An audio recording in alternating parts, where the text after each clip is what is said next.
Okay, so welcome everyone. Thank you for joining us. Glad you're here. My name's Arlene Schiff. I am a nurse. I'm an education specialist with Elderwerks. Been in the healthcare field my entire career, and working with seniors and their families and guiding them through their aging and caregiving journey for over 20. Today, we're going to talk about a really a growing group of older adults that are known as elder orphans. You might have heard solo agers. And the term might sound a bit harsh, but it does highlight really a very real issue that faces millions of older adults who are aging without the support system that we traditionally know that's provided by family members. And whether this situation occurs by choice or circumstance, planning ahead can really make quite a bit of difference. So today we'll discuss who elder orphans are and why the population is growing and the challenges they face, and some practical steps as well that we can take to prepare for the future. And again, an elder orphan is someone who has little or no family support that's available as they age. And many people really make the assumption that it applies to people who have never married or don't have children, but reality, it may be that family members live far away, or there's strained relationships, or just people are unable to provide care. So really the important part isn't whether family exists, but whether there's support that's available when it's needed.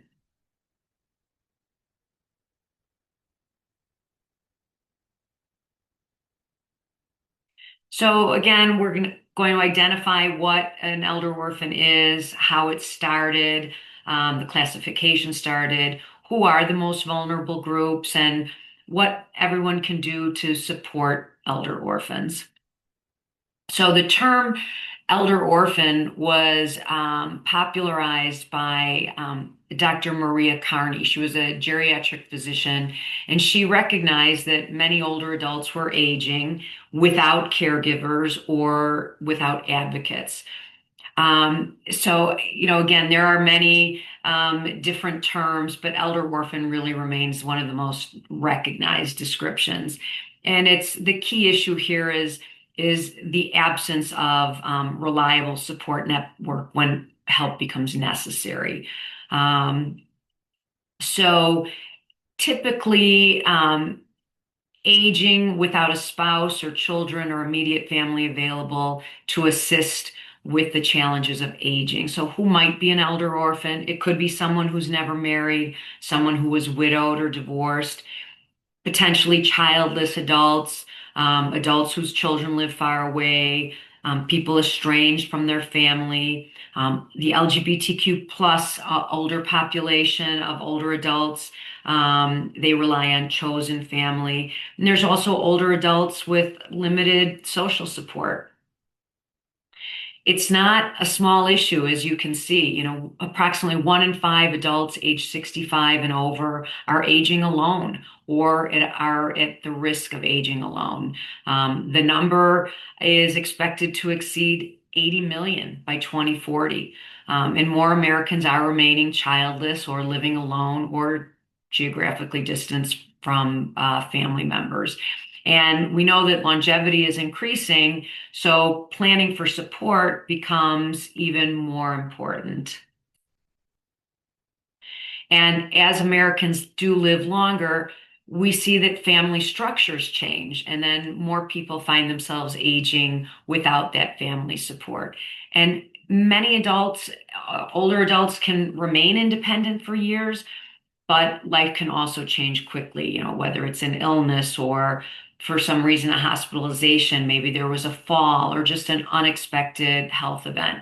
So planning ahead really becomes increasingly important as our population ages. So it's important to understand that living alone and being socially isolated are really not the same thing. Social isolation occurs when a person has limited contact with others and few meaningful social connections. And this can happen for really many reasons. It can be because of health problems, mobility limitations, transportation issues. There could be financial concerns, or because of the loss of friends or family members. Now, research has shown that prolonged social isolation can really negatively affect both your physical and mental health. And then that increases the risk of depression and anxiety, as well as heart disease and cognitive decline. So, what we need to understand is that social isolation is about a lack of connection, not simply where somebody lives. And many older adults live alone and they thrive. They enjoy their independence, they maintain active social lives, they stay connected to friends and family and their neighbors, they're involved in their faith communities, they're involved in activities that they enjoy.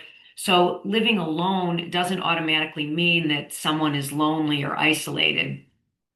Many people who live alone do have strong support networks and really feel very satisfied with their lives.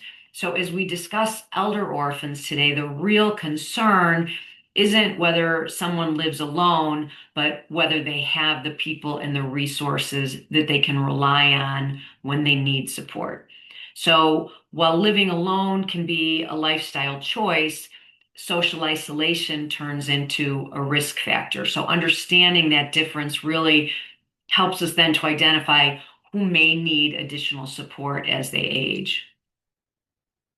And while anyone can find themselves aging alone, certain groups are more likely to do this. And this includes people who have never married, don't have children, estranged from family, widowed, divorced. And older adults who are financially insecure may also have fewer resources available to them. And so they don't necessarily have access to needed services. Immigrants may face additional barriers if they have families that live far away, or if there's language or cultural barriers that make it more difficult to access support.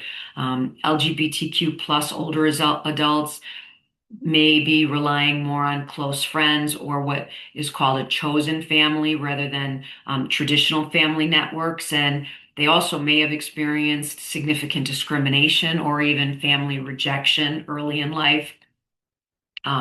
People living with chronic illnesses or disabilities or mobility limitations, they may also be at a greater risk for isolation because health concerns make it harder to stay socially connected and engaged in the community.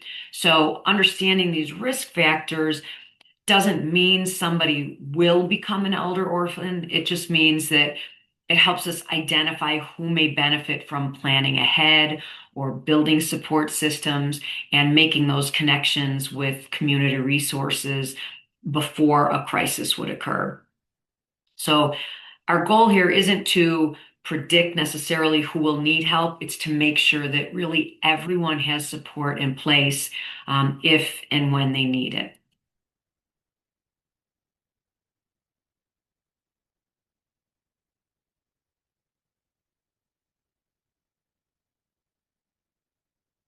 Okay, so let's take a few moments here to watch this video. It highlights really some of the realities faced by older adults aging alone. Here's to another wonder-filled summer in Wisconsin. So I apologize. Here's to stargazing, where Einstein once stood. And to imaginations cleared for takeoff. Here's to those who Wisconsin. Swelling, stiffness, instability, reduced range of motion.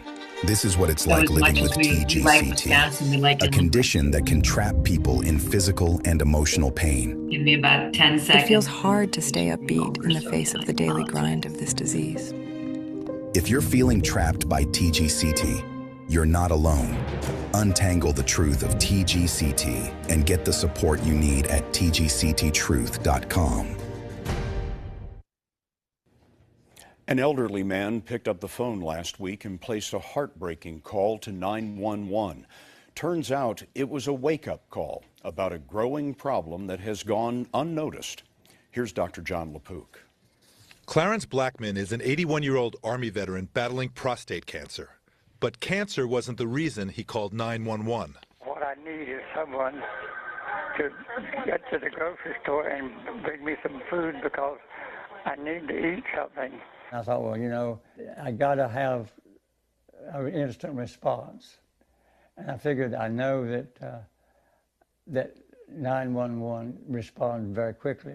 A widower since 2011, Blackman came home from the hospital last week to an empty fridge and had no one to help him. In a recent report, Dr. Maria Carney of North Shore LIJ Health System says a quarter of Americans over 65 are at risk of becoming so-called elder orphans. It's hard to age even when you have a good support system.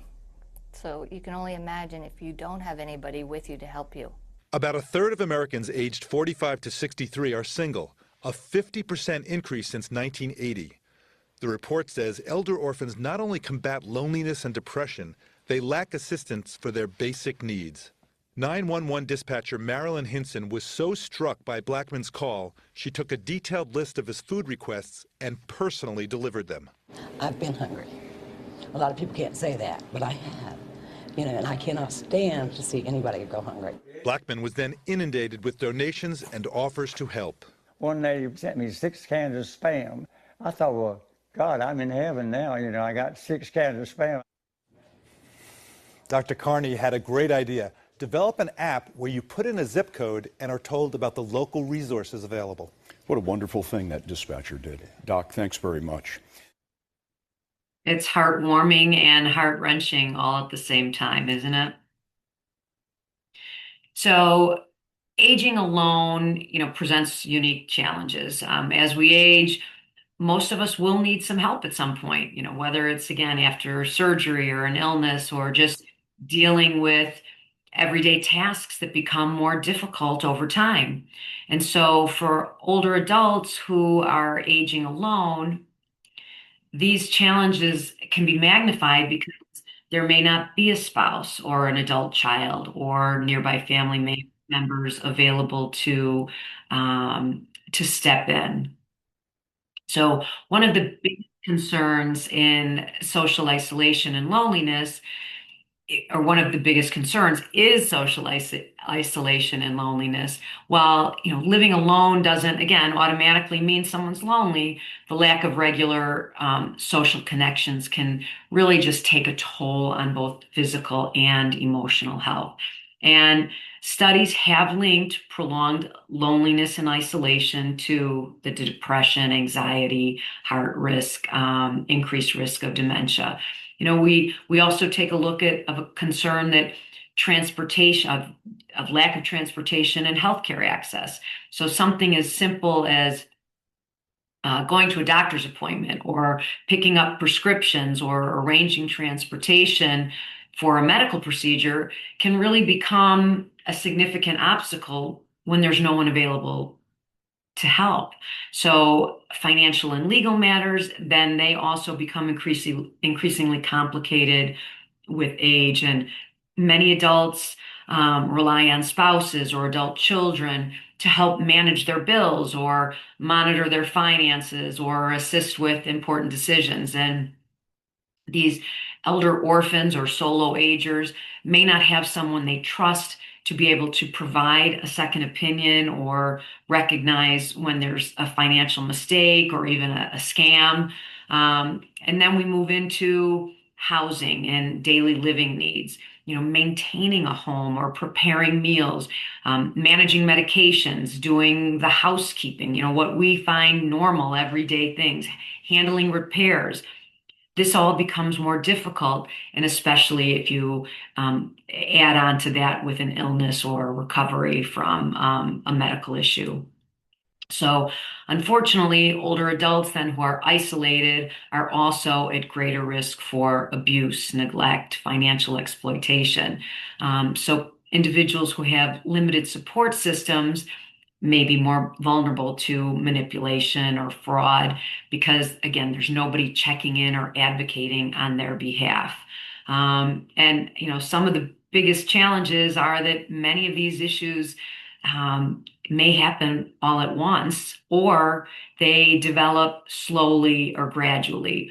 A minor health problem, a fall, or maybe somebody just loses their driving privileges, or there's a death of a close friend. All of these quickly create just a cascading effect of these difficulties.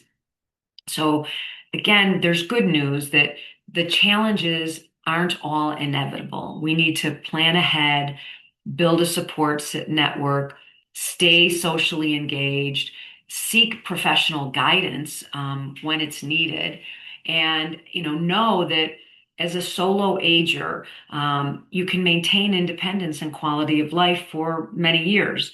So aging alone, again, doesn't mean that you have to face these challenges alone, but you need to know what resources and support systems are available. So let's take a look at some of these that are listed on the screen. There are many resources that exist to help older adults remain safe and independent. Area agencies on aging, there are senior centers, there's transportation programs, meal delivery services, Elderwerks.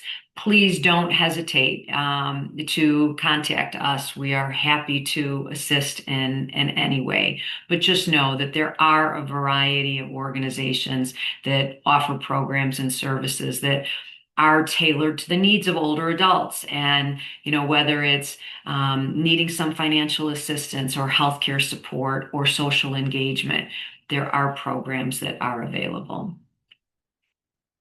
So as we age, it becomes increasingly important to think about how we will manage everyday activities if our circumstances change. So none of us can predict, what the future will bring, but planning ahead can help us maintain our independence and reduce stress, if the challenges do arise. So you need to think, especially about transportation.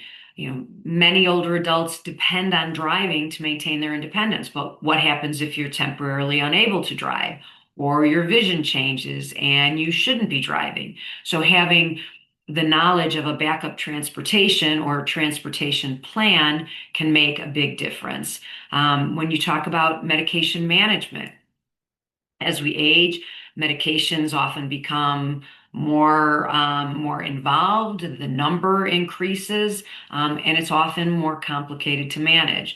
So it's important that we have a system for organizing medications and ensuring that they're taken correctly. There's pill organizers, there's reminder apps, there's pharmacy services that package medications. So we need to think about these things and be aware of what's out there. We also need to think about what we call IADLs, they're instrumental activities of daily living. And these are the tasks that allow us to live independently, like grocery shopping, preparing our meals, managing our finances, the transportation issue, doing laundry, maintaining a household.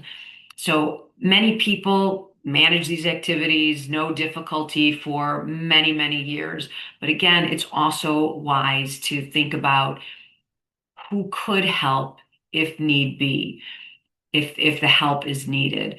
And then there are activities of daily living, which we call ADLs, and that's bathing and dressing, grooming, really moving around safely in your home. And again, many people often never require assistance with these tasks, but it is important to consider what the support might be and what might be available if you have physical limitations. Do you need to look at independent living communities, assisted living communities? What is available in your area that might be helpful to you? Then you talk about housekeeping and home maintenance. Sometimes this is overlooked. You know, cleaning your home, changing light bulbs, who's going to shovel the snow. Arranging repairs can become really physically demanding. So you need to remember to identify some resources that can help prevent injuries and prevent unnecessary stress and make sure that all these things are taken care of. Food prep and nutrition. This is extremely important. Good nutrition supports overall health, but shopping and cooking can become more difficult as we age. So know, what are the meal delivery services? Is there grocery delivery in your area? Community and meal programs can be, a valuable support. Financial management, paying bills, monitoring accounts. It's important to have a trusted professional or advisor to help and be available for guidance with this.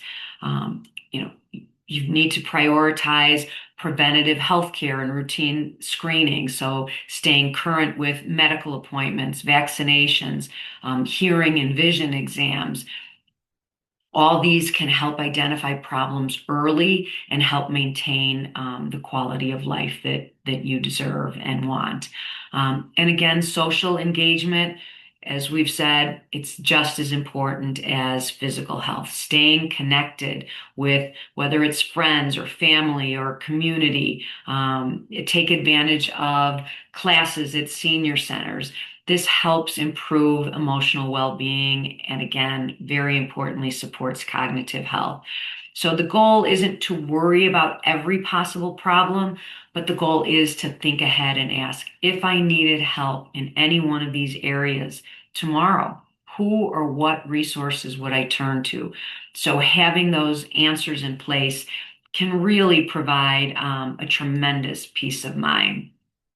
So what can you do to prepare? The difficulties involved with aging alone are or can be significant, but they're not insurmountable. So make a plan, build a support system. If you don't have close family members, build a network of people that you can rely on. You may not have your old friend anymore, but there's opportunities, again, for seniors to make new friends through volunteering, through classes, clubs, senior living communities, senior programming. So it's important to take advantage of community resources that are available to you. Technology can be your friend. Many older adults are intimidated by adapting new technology, but there are classes at senior centers that you can take to be more comfortable with the technological advances. Get comfortable with the smartphones and communicating with family members or friends through FaceTime and Zoom and things like that. It's important to have all your paperwork in order. For many people aging alone, a big concern is what happens if you become incapacitated. So your wishes need to be expressed in a living will. Choose someone to be your power of attorney for both financial and health care. It doesn't have to be a family member. And it may be in your interest to choose a friend who understands your wishes and lives nearby. Turn to the professionals. If you don't have family members, there's help to sort out legal and financial matters. Hire a professional that's trained in handling them, like a lawyer or an accountant. And if you need referrals, again, there's community centers that you can go to. You can contact Elderwerks and we can help you with these to seek professional help. One of the most important messages that I can leave you with today is that if you don't have family nearby, you still can create a support system. And, you hear the term elder orphan and people assume it means that people are completely alone, but we know that that support doesn't have to come from a spouse or adult children. There's solo agers or elder orphans build networks that are just as effective and sometimes are even stronger than traditional family support systems. So, start by identifying people you trust, close friends, neighbors, nieces, nephews, even former coworkers or people who are part of your faith community or your volunteer organizations. But know a person that you would feel comfortable in calling if you needed advice. It's important to have an emergency contact. If you were hospitalized tomorrow, who would the hospital call? And would that person know your wishes? Would they have your health history and your list of medications? Or how would they know where to find that important information?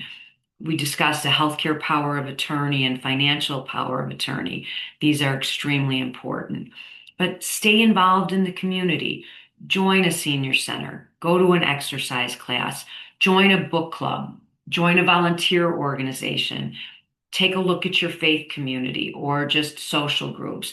These opportunities build meaningful relationships. Take advantage of the technology and take part in classes to learn about it. But again, can't stress enough. The most important thing isn't to wait for a crisis to occur. Build that support system before you need it. Think of it this way. We insure our homes, we insure our cars and our health. A support system is another form of insurance, and that's one that can protect your independence and your safety and your quality of life as you age. So again, plan ahead. It really does make a difference.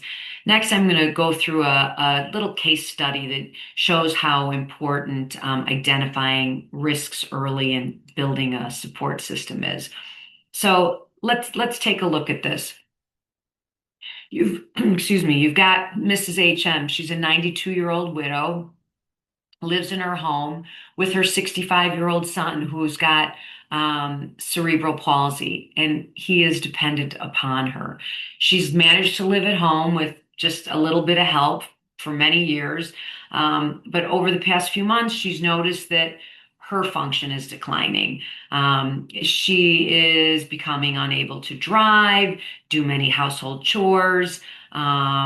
She's growing more lethargic. She's not able to cook and clean, but she is fiercely independent and has attempted to hire help, but promptly lets them go because of the difficulty in supervising them. After meeting with a social worker, she was still able to make some decisions through introductions to legal guidance in the community. A plan of action was determined for both her and her son, as well as beginning to prepare on what would happen to her son if anything would happen to her. They had a distant but willing family member that reconnected, helped supported the plan that they created, and through identification of her and her son's risk to be orphaned, the creation of a caregiving plan and identification of a healthcare proxy or surrogate decision maker in the likelihood of a medical catastrophic incident, then they would be both taken care of. So this case really just illustrates how quickly independence can become fragile, and just reminding us that the planning occurred before the crisis developed. So this is what potentially can happen, but if you plan ahead, it makes a huge difference. So now you might be thinking, okay, what can I do? So the good news is helping a solo ager or an elder orphan, doesn't always require a major commitment. Sometimes the smallest acts of kindness can make the biggest difference. Think about someone who may not have transportation that might need a ride to a doctor's appointment, or if you're going to the grocery store, they could join you on that ride. Or if you're heading to the pharmacy, is there something you can pick up for someone? Or going to a community event, ask this person if they'd like to join you. Social connection is an extremely powerful gesture. Inviting someone to lunch, attending a community event together, including them in a social gathering. Are you playing cards or mahjong? Invite that person to come with. It helps reduce loneliness. It reminds them that they're not forgotten. And again, remember a phone call, a text message, a video chat, that can help provide reassurance and companionship. Someone who's living alone, knowing that somebody's checking in on them can be incredibly meaningful. Helping with everyday tasks, something as simple again as online grocery ordering, or helping someone with that, or help setting up medications for them. Assisting them with technology. All of these can reduce barriers that may otherwise really feel overwhelming. And sometimes the gift we can really offer is just our own presence. Sit down for a cup of coffee, take a walk with someone. A visit can just brighten somebody's day and strengthen that sense of really of connection. Elder orphans aren't looking for someone to come in and take over their lives. They too want to remain independent. But again, what they often need is someone who can occasionally lend a hand, provide a little bit of companionship, or be available when help is needed. So if you have a few minutes of your time to make a phone call, or make an invitation to somebody, that really can have just an unbelievable impact on somebody else's quality of life. As we close today, I really want to emphasize that planning is important, but people are really even more important. The legal documents, the finances, the healthcare plans, all are of great importance, but really what has the greatest impact on quality of life is human connection. That phone call, that lunch invitation, checking in on someone, whether it's a snowstorm or a rainstorm. Sometimes these smaller acts seem insignificant, but they really can mean the world to somebody who is aging alone. So whether you are a solo ager, or someone who is, remember that connection is one of the most powerful forms of support that we can offer. No one should have to navigate aging completely alone. So, together we can help create these communities where older adults can feel seen and valued and connected and supported. This is a quote by Winston Churchill. We make a living by what we get, but we make a life by what we give. So as we've discussed, not everyone has family nearby to lean on as they age, but each of us does have the ability to make a difference in someone else's life. So the greatest gifts aren't necessarily money or expertise. It's that phone call. It's the ride to an appointment.